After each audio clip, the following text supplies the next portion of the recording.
Zadnjem času opažam, da prihaja do enih večjih premikov, če tega tako rečem, in sicer v podjetniških sferah veliko podjetnic pa podjetnikov, teh večjih v tujini, prehaja iz lansiranja v živo v bolj stabilne evergreen modele oziroma zimzelene modele. In sicer recimo Emi Portfelj se je popolnoma poslovila od lansiranja v živo, medtem ko druge podjetnice in pa podjetniki, kot so recimo Jenna Kutcher ali pa Marie Forleo, delajo na svojih kanalih oziroma zimzelenih lijakih, ki prinašajo stranke tudi izven lansiranja. Še vedno sicer imajo lansiranje, ampak to dodajajo.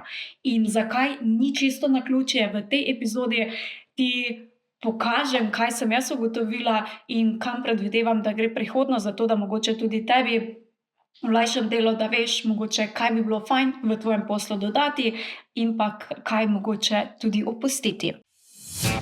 Hej, dobrodošel, dobrodošla v podjetniškem podcastu Legendarni, ki je namenjen vsem, ki želite s svojim delom pustiti trajen pečat in ustvariti več kot le uspešen posel. Če se še pa ne poznava, moje ime je Maja in podjetnikom in podjetnicam pomagam pri gradnji brenda, vse od postavitev temeljev celostne grafične podobe, spletne strani, ki konvertira obiskovalce v stranke, in rasti in razvoju brenda. Zdaj, če spremljaš mogoče podjetniško sfero, pa kaj se dogaja tudi v svetu, v tujini in tako naprej, ker običajno se najprej začne v tujini, potem pride čez čas tudi v Slovenijo in tako naprej, potem si mogoče že opazil oziroma opazila, da veliko podjetnikov pa podjetnic, ki so do zdaj popolnoma stavili vse na lansiranje v živo, kot je recimo, da enkrat na leto ali pa dvakrat na leto odprejo vrata v svoj glavni program, svojo pač neko večjo ponudbo, da ali na eni strani, kot je recimo Emi Portfelj, ki popolnoma opušča ta model in se je od njega popolnoma poslovila, do drugih, ki nekako dopolnjujejo z drugimi, bolj zimzelenimi modeli, a ne, prihaja do enih večjih sprememb. In to nekako ni čisto mogoče naključje. Jaz sem malo raziskala, kaj bi lahko bilo, in tudi razmišljala, zakaj prihaja do tega, a ne, kaj se dogaja in zakaj se dogaja to ravno zdaj.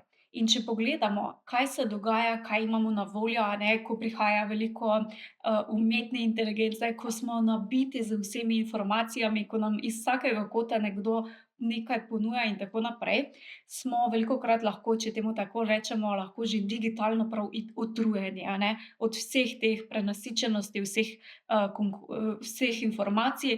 Na drugi strani, če recimo greš iskat nekega ponudnika za nekaj, recimo, da želim imeti, ne vem, tudi spletno stran, če grem na področje, na katerem tudi jaz delam, a ne, imamo na tržišču cel kup ponudnikov in je verjetno konkurence, kot je še nikoli ni bilo, verjetno na bolj ali manj vseh področjih. In zdaj pač konkurenca, seveda rečem v narekovajih, ker pač ali verjameš v konkurenco ali ne, ampak samo toliko, da vemo, o čem govorimo. Torej, ponudnikov, ki na prvi pogled ponujajo nekaj enakega, kot je recimo spletna stran, je na tržišču pač lahko res malo morje, a ne. Potem seveda razlog, da tudi oglasi raste cena kar v nebo, a ne. Če oglašuješ recimo na Facebooku ali pa na Googlu ali pa na YouTubu ali kakorkoli, potem verjetno si že opazil ali pa opazila, da se ti oglasi, cene za posamezno konverzijo so res zelo, zelo visoke postale in verjetno je za pričakovati, da bojo tudi vedno višje, da se ne bojo podražile, kar pa seveda spet vpliva tudi na to, da je to lahko v bistvu zelo drag šport. Ne govorim, da ni oglaševanje učinkovito pa da ni dobro, ampak pač je seveda fajn, da ne stavimo mogoče čisto vsega samo na oglase. Kar velikokrat zdaj že opažam, pa tudi par raziskav sem že zasledila, je tudi, da je v bistvu manj teh impulzivnih nakupov za kakšne višje cenovne ponudbe ali pa srednje. Zakaj? Zaradi tega, ker velikokrat se zgodi, da želimo recimo tudi, če se mi postavimo v vlogo kupca, a ne, se za velikokrat, bolj pogosto se dogaja, da, je čas za odločanje, da bomo nekaj kupili, je daljši oziroma se podaljšuje. Seveda na drugi strani so tudi nakupi, kot je recimo na TikToku in to, ki so zelo impulzivni, ki so zelo hitri, ampak, nekako prihaja pa tudi to, da je čas za odločanje za neki nakup, da preverimo informacije, kdo je pravi ponudnik, pa to se lahko tudi podaljšuje. In psihologija samih kupcev se v današnjem času nekoliko tudi, spreminja. In zdaj, če delamo samo na teh lansiranjih v živo, a ne, tam je glavno, torej, če mogoče kdo ne ve, kaj je lansiranje v živo, kar s tem mislim, je v bistvu to, da odpremo, da imamo torej neki dogodek, a ne, in odpremo recimo vrata v naš program enkrat ali pa dvakrat na leto, vmes pa v bistvu ni možno tega programa kupiti oziroma se pridružiti, a ne. In takšna lansiranja, temeljijo torej na urgenci, a ne, torej da se moraš pridružiti zdaj, zaradi tega, ker potem ne moreš ali pa moraš počakati do naslednje. Sledijo na tem FOMO, torej občutku, da bomo nekaj zamudili, a ne, in pa na teh časovnih omejitvah. Torej, če pogledamo tudi iz stališča podjetnic ali pa podjetnikov, ki to pač imajo te modele, torej vse torej prihodke stavijo na to enkrat ali pa na dvakrat na leto, in če seveda takrat je lahko veliko zelo stresno obdobje, ker če ni dovolj prijavljenih, ni dovolj nakupa, lahko potem podjetje v bistvu celo leto trpi zaradi tega, a ne. Medtem ko na drugi strani, če imamo tudi kakšne evergreen oziroma zimzelene, modele, a ne, ti pa temeljijo bolj na zaupanju, a ne, bolj na tem, da smo konsistentno, nekako v stiku z našimi strankami, da nekako je drugače, ni toliko pritiska na zdaj, zdaj, zdaj, kot je mogoče na teh lansiranjih. In tukaj v bistvu velikokrat pride do tega, da ker smo že preobremenjeni kot kupci, a ne, kot stranke, digitalno utrujeni, od tega, da nam vsi nekaj ponujamo, včasih te urgenca in pa da bomo nekaj zamudili, več ne delujejo tako zelo dobro, kot so mogoče delovali, včasih, a ne. Ne govorim, da to velja za vse primere, za vse podjetja, ampak če mogoče ti modeli, da imaš lansiranje, pa več ne deluje, lahko je razlog tudi nekje v tem, a ne. Torej, da ljudje rabijo malo več, da so že, da sploh več ne slišijo te urgentnosti, a ne, ker itak vsi, govorijo zdaj, zdaj, zdaj in potem mogoče več tega sploh ne slišimo, gre mimo nas. Potem seveda, zakaj, prihaja do tega, da zraven mogoče lansiranj vključujejo tudi evergreen modele, je definitivno po mojem mnenju tudi, finančni vidik, oziroma če pogledamo matematiko, to, kar sem že povedala, ne, oziroma omenila, koliko financ je potrebno za neki lansiranje v živo in koliko v bistvu za neki hibridni oziroma dodatni zimzeleni model, je lahko razlika ogromna, a ne. Če pogledamo za lansiranje, ki poteka recimo dvakrat na leto, lahko zelo hitro pridemo do nekaj tisoč evrov, od tega, da damo v oglaševanje, do tega, da najamemo kakšno dodatno pomoč, ki nam bo v času lansiranja pomagala, ker je pač res to obdobje, ki je zelo naporno. Potem mogoče rabimo dizajnerje, mogoče rabimo še kakšne druge, a ne, ki nam bodo pri tem pomagali, ker če to delamo samo enkrat na dvakrat na leto, seveda mora biti to res ogromen bum, ni to nekaj, kar bomo mogoče samo pretestirali tako, a ne, pa bo saj vseeno, kaj bo, ker če je cel posel temelji na teh dveh finančno temelji na teh dveh, lansiranjih, so ta lansiranja lahko precej, precej draga. Sploh če pogledamo še oglase, kjer, grejo cene za posamezne lide oziroma potencialne stranke skorajda v nebo, a ne, je to lansiranje lahko finančno tudi precej, precej drago, a ne. V primerjavi, če pogledamo kakšne hibridne modele oziroma če pogledamo, da imamo še neke zimzelene lijake, ki nam delujejo skozi, je pa v bistvu cenovno, če pogledamo, veliko ceneje, ker tam plačamo za vsako lansiranje, torej nam potrebujemo nek znesek, medtem ko pri teh lijakih je pa v bistvu tako, da jih enkrat zgradimo, takrat mogoče moramo dati nekaj finančnega not in potem nekako delujejo na avtopilotu. Lahko sicer vključimo tudi oglase, ampak običajno so potem oglasi nekaj, kar se potem tudi gledamo, a ne, da toliko oglašujemo, da se nam to ne samo povrne, ampak da dobimo več nazaj, tako da se nam splača oglaševati. Kar načeloma je veliko manjši strošek in pa tudi enkratni, ne ponavljajoči, a ne. Tako da, če pogledamo iz finančne stabilnosti, plus tega, a ne, da vse stavimo samo dvakrat na leto ali pa nekaj čez celo leto, torej vsak dan v letu lahko rečemo, da nam prinaša dohodke, je tudi tukaj lahko tale razlog. Zdaj, ko sem jaz poslušala, mislim, da je bila Amy Porterfield, ki je govorila o tem, da se popolnoma poslavlja od tega lansiranja, je v bistvu tudi zelo lepo povedala, a ne, da je to tudi psihično, energetsko zelo, zelo, zelo, zelo naporno.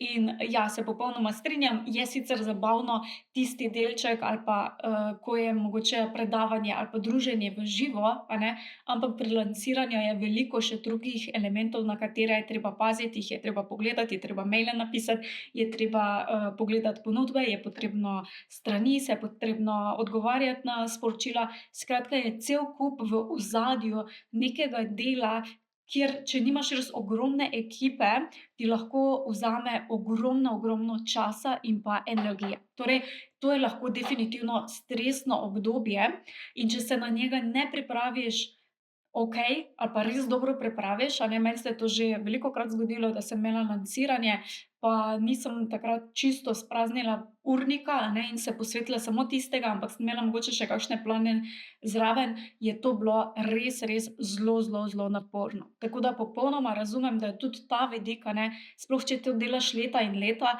lahko zelo, zelo naporno. Lahko pa seveda je tudi zelo izpolnjujoče.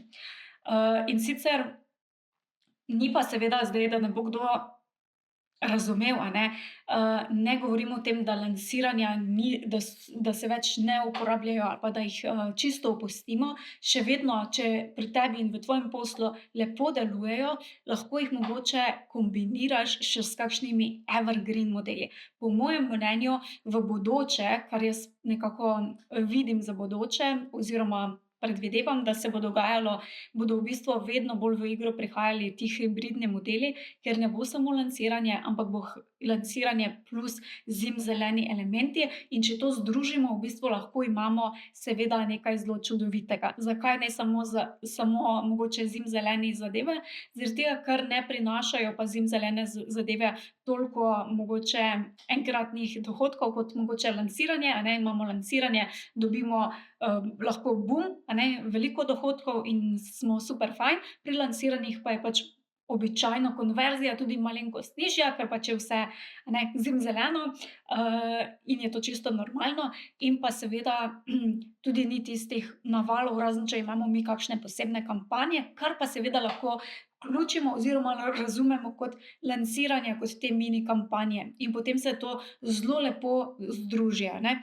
In seveda evergreen oziroma zimzelene metodologije ali pa lijaki niso primerne za vsakogar. In za koga niso? Niso primerne za nekoga, ki še mogoče na začetku svoje podjetniške poti ali pa ima nekaj, še nima validirane ponudbe, če rečem čisto enostavno. Torej, da še sploh ne ve, da je neka ponudba se bo prodajala oziroma da si jo stranke želijo, da je to, kar je pač ponudba, zaradi tega, ker če mi avtomatiziramo nekaj, kar ni smiselno avtomatizirati oziroma se ne bo prodajalo, se tudi z avtomatizacijo potem ne bo prodajalo, a ne. Potem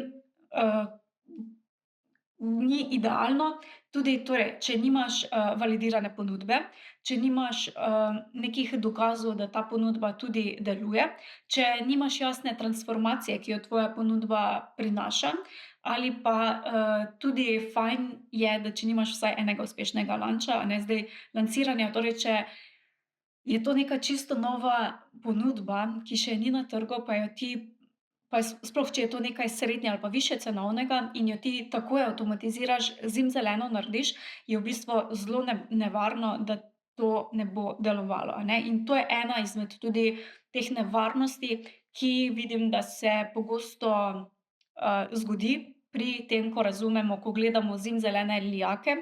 To so, mogoče še samo omenimo, a ne, za vse, ki mogoče ne vejo čisto točno, kaj so zimzeleni lijaki. Zimzeleni lijaki so recimo zelo pogosto, jih poznamo, da pogledamo, da se prijavimo na neki webinar, a ne, dobimo neko vsebino iz webinarja in potem se zgodi neka ponudba oziroma lahko nekaj kupimo. Lahko so to kakšni izzivi, lahko so to kakšni, tečaji, lahko so to tudi kakšne mini ponudbe, ki vodijo v glavne ponudbe. Skratka, teh je zelo veliko, ampak je pa tudi zelo veliko napak, do katerih lahko pride oziroma nevarnosti. In sicer prva je, da v bistvu je slaba avtomatizacija. Torej, da nimamo tehnično dobro, poskrbljeno, da res potem se odpirajo, da se prikažejo gumbki za nakupe, a ne, da ni torej avtomatizacija tehnično dobro izpeljana, ali pa da avtomatiziramo nekaj, kar še torej nismo validirali. Torej, če imaš ti novo ponudbo, ki še ne prodaš je nikomur, a ne, je najbolj nevarno, da greš vse v avtomatizacijo, da to ponudbo ali pa pot do te ponudbe popolnoma avtomatiziraš in potem je razočaranje, ker ne deluje. Zelo dobro je, če jo najprej pač pretestiramo, validiramo, izpilimo in potem, ko imamo sistem, ga avtomatiziramo, a ne. Sama avtomatizacija ti ne bo prodajala, če se ne prodaja že itak, tako preko recimo lansiranja v živo ali pa kakšne kampanje ali pa kaj takšnega. Potem velika nevarnost torej pri tem zimzelenih lijakih, ki niso zdaj neka čarovnija, je tudi to, da prehitro preklapljamo, a ne. Kar jaz velikokrat vidim, je, da imamo neki zimzeleni lijak in potem sploh ne spremljamo, kaj deluje pa kaj ne deluje in pa potem kar preklapljamo posamezne elemente, ker pač mislimo, da to ni okej, a ne. In, če ne počakamo, da imamo vsaj 100 ljudi, ki je šlo recimo čez ta lijak in potem sprejmemo neko odločitev ali pa neko testiranje ali pa rezultate testiranja in preklapljamo, ne vem, če imamo 5 obiskovalcev, pa nihče ni kliknil kupiti, je to še premalo podatkov, da bi se lahko odločili za spremembo, okej. Tako da prehitro preklapljanje ali pa testiranje je zelo, zelo, zelo velika nevarnost. Potem to sem že omenila, je tudi nepoznavanje podatkov, torej da, ne spremljamo posameznih podatkov, kaj se v naši avtomatizaciji ali pa v lijakih dogaja, in potem ugibamo, kje nam lijak pušča. Kaj je tukaj problem? Problem je v tem, oziroma katere številke sploh lahko spremljamo, zato da bomo rekli: "Okej, zdaj mi ta del deluje in ta ne." A ne. Ko gremo optimizirat naše lijake, je zelo fajn, da tukaj ne ugibamo, ampak da nam številke povedo, kaj deluje in kaj ne. Primer: če na naš začetek na našega lijaka nimamo nobenih obiskovalcev, potem vemo, da ne delamo na samem lijaku, zaradi tega, ker če nimamo obiskovalcev, seveda ne moremo imeti potem tudi strank, a ne. Je potrebno delati na čisto drugih projektih, ki nam bodo prinesli obiskovalce. In če spremljamo posamezni korak v tem lijaku, a ne, in spremljamo, okej, a je nekdo šel naprej po tem lijaku ali ne, lahko hitro ugotovimo, ali je problem tehničen, ali je problem vsebinski, ali je pač problem, da nekaj ni logično ali kaj tretjega. Običajno je torej ali vsebinski ali tehnični, kar lahko zelo hitro torej vidimo. In če vidimo točno, da nekdo, ne vem, se na začetku prijavi, potem ne naredi naslednjega koraka, lahko točno identificiramo točko, kje je problem, in potem to optimiziramo. Ampak to lahko samo naredimo, ko pogledamo torej v same številke, v same podatke, kar pa veliko podjetnikov pa podjetnic se ful izogiba, ker mogoče jim niso všeč številke, ker mogoče ne vejo čisto tako, kaj bi to pomenilo in tako naprej. Tako da, ali pa pač ne znajo in tako naprej. Tako da to je v bistvu en zlata vreden podatek, ki ga je fajn spremljati, in potem na podlagi tega tudi optimizirati, ker bodo seveda tudi rezultati ful boljši, pa ker ni ugibanja, ker točno vemo, bolj ali manj točno vemo, kaj je problem, oziroma vsaj vemo, kje je problem, kje ga rešujemo oziroma kje krpamo luknjo. In pa, četrta nevarnost, pri zimzelenih lijakih je pa tudi pretirano zanašanje na oglase. To je lahko ful nevarno, ker, a ne, Sploh če smo recimo pogledamo na Facebook oglaševanje, pa tudi na Google, a ne, se lahko algoritmi hitro malo spremenijo, podobno kot pri objavljanju, je isto pri oglasih, se mogoče algoritem kakšen spreminja, včasih delujejo eni oglasi boljše, včasih drugi, a ne. Cena oglasov lahko zelo niha od, astronomskih do zelo nizkih, tako da zanašanje, samo na oglase je mogoče lahko tudi zelo, zelo nevarno. Tako da tukaj tudi je fajn zapaziti, a ne, tudi kakšne imamo oglase, kakšne ljudi nam prinašajo ti oglasi, ali so to res naše idealne stranke in, da imamo mogoče še kakšen drugi vir kot so oglasi. Zdaj, mogoče se vprašaš, ampak okej, razumem, fajn je mogoče imeti, torej če imam neko živo lansiranje, super, ampak če dodam še nekaj zimzelenega, kar lahko prodajam čez celo leto, vsak dan, da imam te lijake postavljene, ker jih enkrat postavim, optimiziram in potem lepo delujejo oziroma jih pač minimalno rabijo mogoče moje pozornosti in so super, želim začeti, ampak nimam pojma, kje in kaj. Pa poglejmo torej 3 nekako tako velike faze, kako se zdaj tega lotiti. Prva faza bi jaz rekla, da je kot neka stabilizacija oziroma da pogledamo trenutno stanje. Torej, da v bistvu dokumentiraš oziroma pogledaš, kaj pri tebi deluje. Če imaš lansiranje v živo, a ne, lahko pogledaš, torej je fajn, da spremljaš, kaj je tisto, kar ti pri lansiranju zelo lepo deluje, a ne. Mogoče je to, da na zahvalni strani povečajo nakup oziroma, ne vem, ko se prijavijo na tvoje lansiranje oziroma neki brezplačen dogodek, da na zahvalni strani jih zelo veliko kupi neko določeno ponudbo. Mogoče to, da jih ti kontaktiraš individualno, mogoče kakšen poseben mail oziroma vsebina mailov, ko pošlješ tisti mail, da se jih zelo veliko potem prijavi. Skratka, da pogledaš, kaj so tisti elementi v tvojem lansiranju, ki za tvojo publiko in pa za tvoj brand zelo lepo delujejo, ker seveda to lahko potem tudi smiselno uporabiš v svojih zimzelenih, lijakih. Potem seveda, da pogledaš torej, katere so tvoje konverzijske točke, ali je za tvojo ponudbo dovolj, da je samo klikni ali kupi, ali so potrebni mogoče posveti. Skratka, kaj so tiste točke konverzije, torej, kdaj pride največkrat do nakupa, a ne. Nekateri podjetniki bodo rekli: "Okej, jaz lahko prodam tako, da samo kliknejo pa kupijo." Nekateri bodo rekli: "Okej, jaz lahko prodam samo tako, da če pridejo na Zoom, se pogovorimo in potem večina recimo jih kupi." Skratka, kaj je tisto, kar ima pri tebi največjo torej konverzijo, in seveda, da poskušamo vse to, kar smo zdaj počeli v živo, a ne, in ko delamo nekaj v živo, je zelo fajn, ker lahko, če imamo več ponovitev, lahko pač testiramo zelo hitro različne zadeve, a ne, ki jih potem lahko uporabimo v svojih avtomatizacijah. Torej v bistvu prva faza je, da pogledamo, kaj nam že deluje in seveda to izkoristimo oziroma uporabimo in kaj je pri nas torej fajn. Druga faza je potem infrastruktura. Se pravi, da si postavimo načrt najprej za celotno našo infrastrukturo, kako bo zdaj ta naš recimo lijak izgledal. In to lahko naredimo list papirja pa svinčnik in potem pogledamo. Okej, kaj je prva vstopna točka? Mogoče je to neka, brezplačna ponudba, a ne, kot jaz rada imenujem darilo 2.0, in če ne veš, kako ga narediti, no, bom spodaj pustila tudi link. Torej imamo recimo prvo vstopno točko je mogoče, brezplačnik, ki mu sledi mogoče potem neka sekvenca mailov, ki vodi mogoče v kakšno manjšo ponudbo, potem vodimo v večjo ponudbo in tako naprej. Skratka, da si zastavimo to pot stranke, kako bomo jo peljali od te prve točke, da nas spozna, da prvič sliši za nas, da se spozna, s čim kaj ji ponujamo, če smo sploh dober fit, če rečem čisto na kratko, da se zgradijo odnosi, zaupanje, in če je to prava stranka za nas oziroma obojestransko, a ne, da je tudi res to najboljši naslednji korak zanjo, da jo tudi peljemo naprej na naslednjo ponudbo.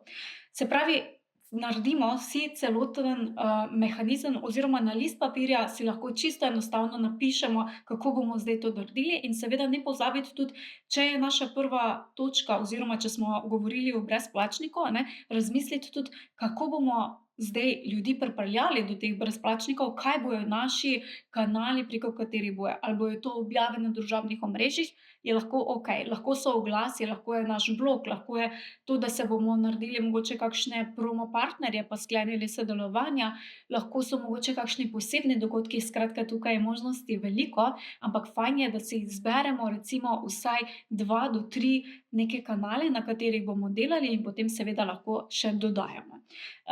Tako da tukaj, kjer bo pač naš fokus, a ne, in torej naredimo celotno infrastrukturo, si narišemo na list in seveda potem to tudi potem začnemo tehnično postavljati.